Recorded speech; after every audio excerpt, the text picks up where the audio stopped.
Hey guys, an American goes fishing. Got my little SJ4000 action cam here. So when just about finished my outriggers, got it mounted on here with some muffler clamps, more or less. They're actually supported by very thick plywood circles cut in half. That's their support underneath. Then I got the plywood plating here as well. They're cut through and they're glued using E6000 industrial strength glue. So you got two strips of, or building strips, basically fir strips of wood, of course. Two of them, along with two pieces of aluminum. The aluminum I used, cheapest stuff I could get a hold of, was a whole bunch of, basically it was a 48-inch yardstick that I cut up into 4 pieces. Got some rivets going in there for structural integrity, side back and forth.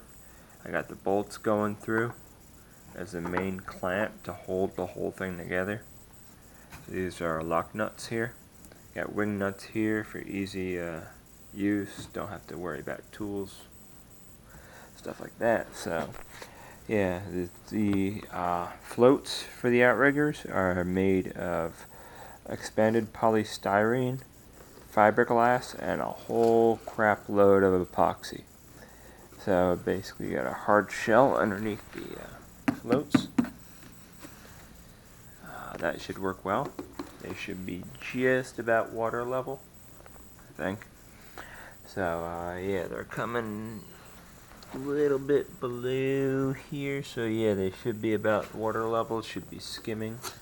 So this is more of a preview. I'll be testing them out later on, probably capturing most of it on this camera. So either way, I wanted something to stabilize it a little bit more, fish off the river, stuff like that.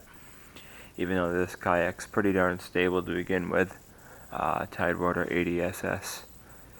Wanted to show you guys a little bit of what I've done so far. Might be testing it out Tuesday, I don't know. Made this video to show you guys first.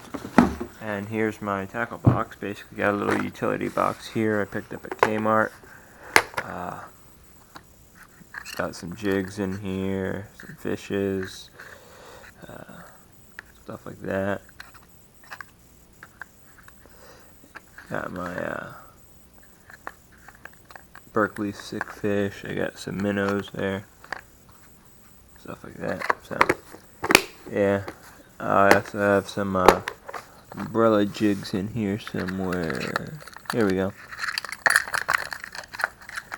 These are what I'm really hoping will work out. I got power bait grubs on there, so I'm really hoping these will work out well.